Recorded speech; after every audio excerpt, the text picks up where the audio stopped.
My name is Julie Petulisi, and today I wanted to share some thoughts inspired by Meditations by Marcus Aurelius. He has this amazing way of bringing clarity and perspective, and I thought it might resonate with hopefully all of you. Now, Stoicism to me is about focusing on what you can control and accepting what you can't, and finding peace in the process. It is a reminder that our reactions shape our experiences, that not the events themselves. And life will always throw challenges in our way, but it's how we respond to them which is in our control.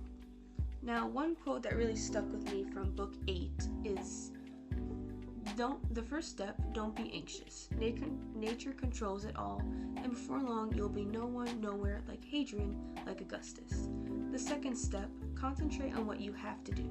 Fix your eyes on it. Remind yourself that your task is to be a good human being. Remind yourself what nature demands of people. Then do it, without hesitation, and speak the truth about what you see it, how you see it, but with kindness, with humility, without hypocrisy. Now, I'll be honest, I'm a huge overthinker. I tend to analyze basically every little thing, worry about how people see me. It puts so much pressure on myself. It's very overwhelming anxiety that I have. Like, I have these constant scenarios going through my head, and what helps me to be grounded is reminders that this one from Marcus Aurelius, that nature is in control, not me. Worrying endlessly that things will happen, if they won't change the outcome of the situation. Instead, I will focus on, what I can control, which are my thoughts and my reactions, and how I choose to respond to them, of course. Another quote that really hit me was from book 9. It is, and you can also commit injustice by doing nothing. Now, this quote stuck with me because this one made me reflect on how easy it can be to avoid responsibilities, even the small ones. There are times when I struggle with motivation and find myself being lazy. For example, doing chores. I for some reason, it's like I just don't want to. And it's a burden on my mother, and I don't want it to be. She's done so much for me, and I want to do my part to support her. When I choose to put things off, it's not because I don't care. It's just sometimes it's easier to procrastinate, especially when I'm feeling overwhelmed or unmotivated.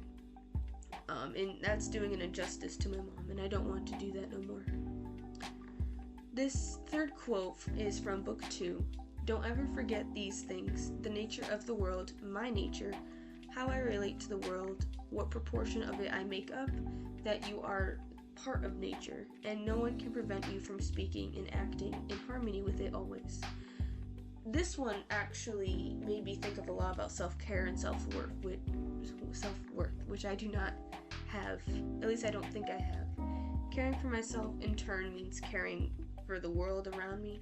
I'm starting to realize that self-love and self-care is not selfish. It's actually very essential. Yet I often struggle with this. I tend to put others before myself sometimes, to the point where I neglect my own needs, like I've said before.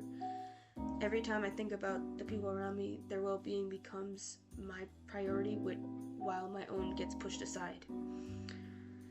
That in turn, could actually lead to more harm to myself. Loving myself doesn't actually mean I care less about others. In fact, I'm taking care of my own well-being, which is more important at the end of the day. Lastly, book 4 offers this comforting thought: you have functioned as a part of something. You will vanish into what you produced, or what you restored rather, to the logo from which all things spring by being changed.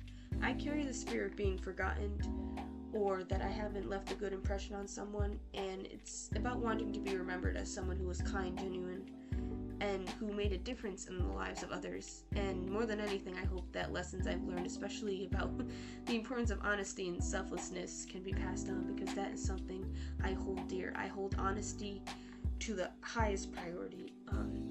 I want people to think of me as someone who showed up for others, who offered a listening ear and compassionate heart. I believe that kindness has a ripple effect, and I want that to be recognized when I do pass. Thank you for listening, and Meditations by Marcus Aurelius. Thank you, everyone.